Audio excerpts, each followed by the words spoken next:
Hi, welcome back to the Fractured Rooster. My name is Josh, and today I'm doubling down on Priuses. I'm currently driving my 2012. I hate that I love it so much. This is my second Prius. I bought the first one kind of as a joke. It had hail dents all over it. I kind of bought it as a joke and maybe a quick flip to make a couple bucks on. I drove it for about a year and actually fell in love with the thing so much so that I upgraded to the newer, this is the Gen 3 model. That's got a lot more creature comforts, a little bit more power. It's just an all-around better car in my opinion. And well, I found another Gen 3, the Prius V model, the hatchback that kind of looks like an uglier minivan. If it's possible to make a minivan any uglier, Toyota pulled it off with the Prius V. So I stumbled across this 2013 at a shop. The owner had some check engine lights on and a very hard brake pedal, so they dropped it off at the shop. The shop quoted them like $4,000 to fix it, and they said that's just not enough. They don't love the car that much. Sadly, I'm kind of known as the Prius guy around my office. He stopped by one day and said, "Hey man, we got this Prius. We need to punt it. Do you know anybody?" And I said, "Yeah, that sounds like some sweet sweat equity." So we're en route now to pick up another Prius, and I think next to the Gen 1, this is probably the ugliest Prius on the road. And this is kind of a time-sensitive deal, so I'm headed over to my friend Cameron's house now. I know he's got that truck hitched up. We're going to run downtown to the shop where the Prius was kind of, I don't want to say abandoned, but where the Prius was left, and we're going to drag it home and see what kind of condition this thing's in. I bought it sight unseen, so I hope it's not terrible. I know it's silver. I know it's a 2013. I know it needs about $4,000 worth of work. That's about all I know about it. What I tell you, I know he always keeps this thing in go mode.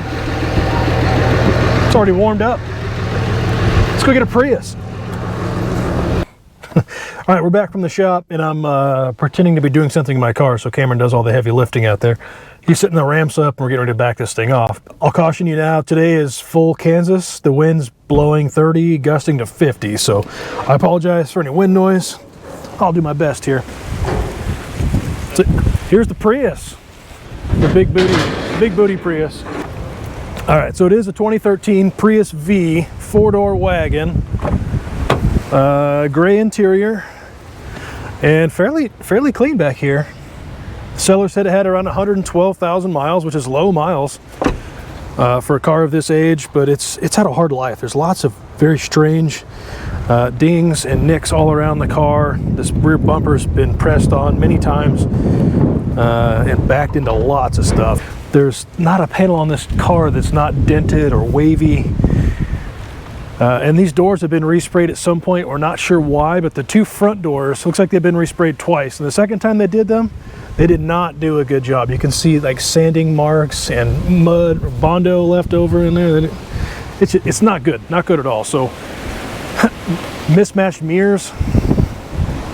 So right off the bat, we're already talking about doing doors and a rear bumper and maybe a front bumper if we can find all this stuff cheap. Just a couple of hail dents on the hood, maybe one on the roof.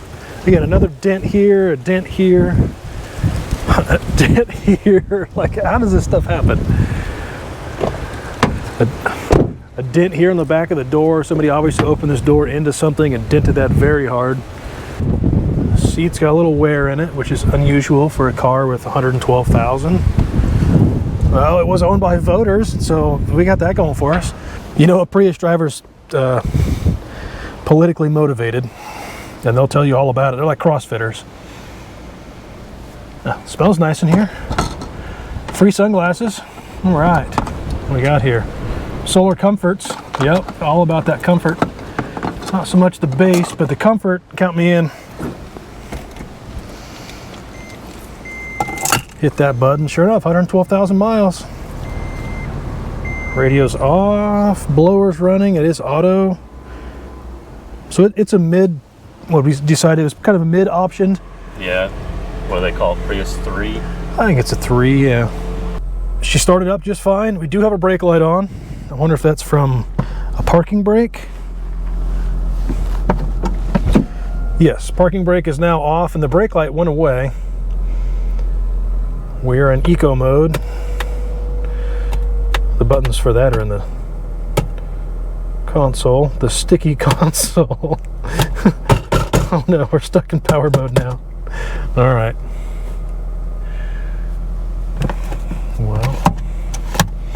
We're exploring the new car.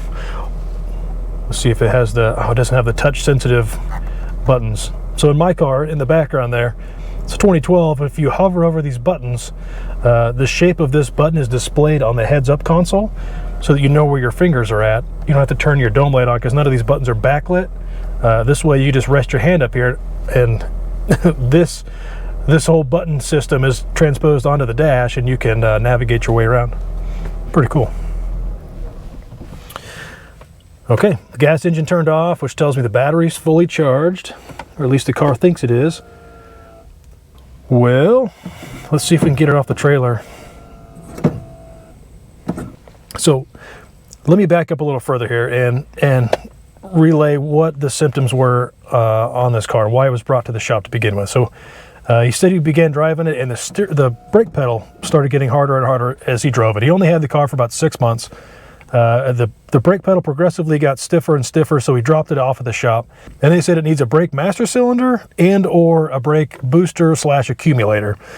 This being a electric car, or at least the potential to be an electric car, when it's in electric mode, you still need engine vacuum to run the brake booster. Without the engine running, you don't have that vacuum, so there's I don't know if it's brushless, but there's a DC motor in there that pumps, is connected to a pump, and gives you brake vacuum so that you can have power brakes. And we think there's either an issue with the accumulator or pump or the master cylinder, and everything I've read online says you replace all of them together. Doesn't matter. You're in there deep enough that you may as well just replace them all, because you basically have to take out the master cylinder to replace the accumulator or pump. Or if you get the master cylinder out, it's like 2 more bolts, and then the accumulator and pump come out. So why not do it all? The quote he got from the shop was $2,500 for parts on that, and I looked online and I can get them for about a third of that. It's like $1,200. So I guess that'd be half. I can get them for half that. So I think we're going to go ahead and order those from Toyota and get them here. And what, $1,200 in it, and the car should be mechanically sound at that point. That's the only issue, is brakes. Oh, so she beeps in reverse. We good? Good. All right. Back out.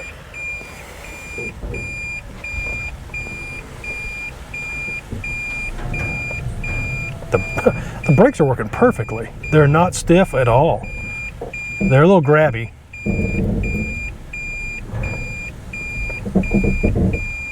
Yeah, they are grabby. But that could be a Prius thing. When it's in electric mode, I think it overcompensates its low speed. Even my Prius does that. All right. Well, let's let Cameron hop in. We'll take it on a block and see exactly what is going on with these brakes. You probably can't hear, but I can hear about every minute or so the booster pump runs. It runs for maybe 3 or 4 seconds to build pressure back up. If I had to guess, I would say the brake accumulator is leaking. Yeah, so I'm not sure what's going on. Cameron's busy unloading the trailer. Like I said, we'll let him do all the heavy lifting. Let's take this around the block and see how the brakes feel.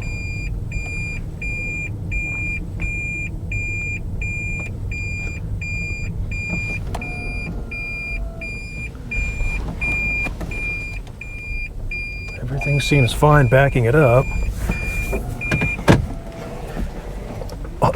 I'm trying to get the ABS light to come on again so that we can pull some codes out of it. So unfortunately, the shop cleared those codes when they started working on the car.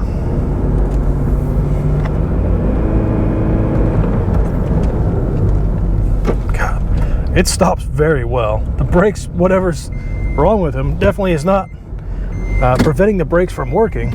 If anything, it's making them work too well. Man, I don't know.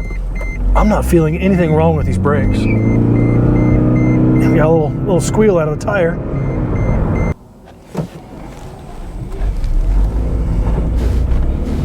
The car steers smooth. It stops well. There's no weird rattles. It's got plenty of power for a Prius.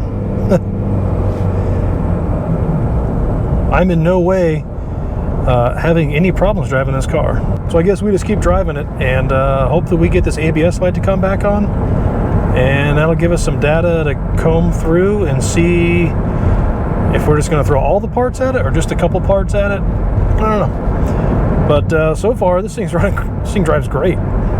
So I put 10 miles on it almost, and I have yet to have a light pop back on. I'm not sure what's going on, but I don't see any problems with it at all. That accumulator pump runs occasionally. I feel like mine does occasionally as well. I don't know. I'll do a little bit of research, but there's a potential that this car doesn't have any brake problems at all.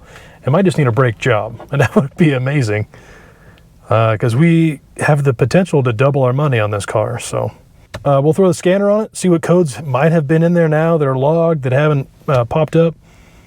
Otherwise, we'll just get in the shop and start cleaning it up. We'll proceed as though there's nothing wrong with it. I don't know. It feels like we got a ringer here. All right, so we plugged in the Autel 906 TS, and we're doing the long and painstaking process of pulling codes out of the car. All right, we'll start with the ABS faults. Brake booster pump on time abnormally long, pump motor relay, accumulator pressure low. Okay, so that tells me, could you hear the accumulator run? Mm-hmm. But that's like a whirring sound. I think that's the pump running to build that pressure back up. And but I think it's bleeding off. So I think the accumulator is having a problem. Well, that's good news. It doesn't say anything about ABS modules or brake pressures. So I think we're good there. So it sounds like it's just an accumulator. See what the ECU says. And the shop wanted to replace the accumulator and master cylinder because while you're in there, why not? Coolant pump. That was also mentioned. Over revolution, and then control fault. Pump B. Engine coolant pump B. So that might be the inverter pump, not actually the engine coolant pump. I think right now, we just did a quick walk around because the shop also mentioned that it needs a front brake job, and we looked and the rotors they're pretty hammered. I could see we have a stuck pin on the driver front side, guide pin. Yeah, it's bad. There's a big groove in that rotor. Yeah. So. And substantially more brake dust. The wheel almost looks black when the rest look gray. So we'll put some fresh fluid in it, some fresh pads and rotors, and an accumulator, a quick detail. And that inverter pump. Oh, and the inverter pump, which is easy. I've already forgot about it because that's like 40 or 50 bucks. So, man, I think we're in the money here. I think we're doing well. I think we're golden. Yeah. Sweet. But there's plenty of time for this to go sideways and spiral out of control. Always. So. And it seems to always happen. All right, there we are with the Prius, and it sounds like we're in the money. So we'll get some parts ordered, and we'll see you in the second half of the video. Well, we were wrapping up the video there, and one of us made a comment like, wouldn't it be funny if it was just low on coolant? So we popped the hood real quick, and the low line is just below this lip, and it is quite a bit low, actually, on engine coolant. So there's a pretty good chance that we just have some distilled water. We'll just fill it back up, and maybe that coolant error goes away. And as we're looking around, I see this is the coolant for the inverter. It's a little bit low. We could top that off with some distilled water as well. And if you look behind that, you'll see the brake booster, which is below low, which is very weird. So we brought some brake fluid out here, and we're thinking maybe if we just top these fluids off, maybe we'll get lucky and the car will fix itself. I know that's not going to happen, but hey, you gotta try. Especially when it's nearly free to try. Correct. This is one of those free 50 fixes. Okay. So now we're back up to max. Let's check the engine oil. All the other fluids have been low. May as well pull the old dipstick out. Good, because on this side. Yeah, I think it's full. It's not dirty. It's pretty clean oil. Okay, so I'll pass the engine oil test.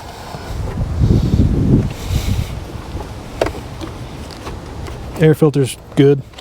I'd say it's within the last 10,000 miles. So somebody's been taking a little care of it. Yeah. Better than not, I guess. All right, I guess we want to clear those codes and drive it again, see if they come right back. Yeah, cap's clean, no condensation. No condensation.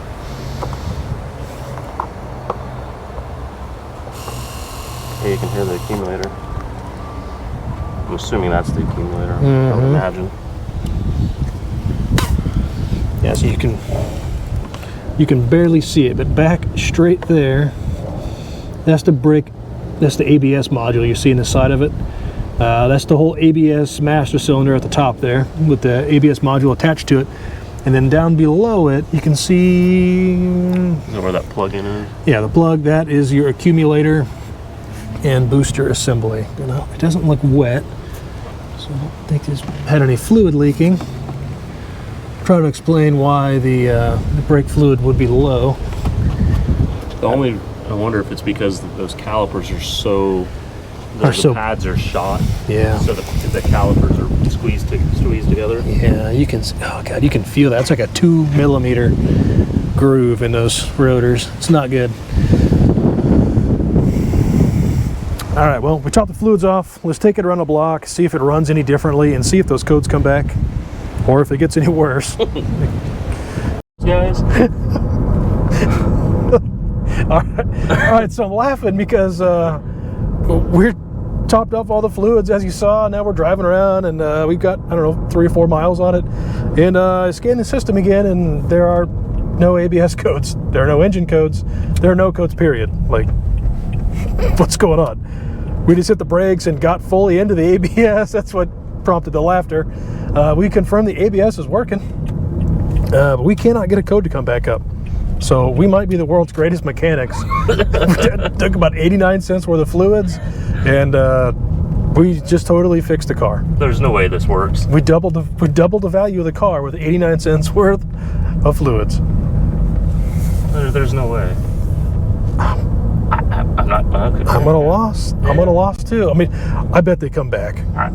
They have to come back. I'm not holding my breath, but you would think an ABS is such a sensitive system. But being a pump or an accumulator, that thing's running every time you hit the pedal. Yeah, it's not like a thermostat that you have to wait for it to open. Right. We're cycling it every time you touch the brake pedal. So it's had 100 cycles by now. Yeah, we're running around neighborhoods. You're on and off the brake continuously. I don't know how the brakes feel this good by looking that bad. That's true. That huge lip on the driver's side rotor is sketchy. And it brakes nice and straight. Yeah. All right. Well, unless you don't hear from me again, assume we fixed this car for 89 cents. We're still going to do the brake job. We're still going to detail it, clean it up nice. Hell, we might even throw some doors and bumpers and tint the front windows. Window tint on it. I don't know. Now that we don't have to spend $1,500 on brake parts, yeah, maybe we can church her up a little bit. Throw a little lipstick on her somewhere. Get somebody a really good car. Yeah. Okay, well, I guess we'll get those parts ordered, and we'll see you when they get here.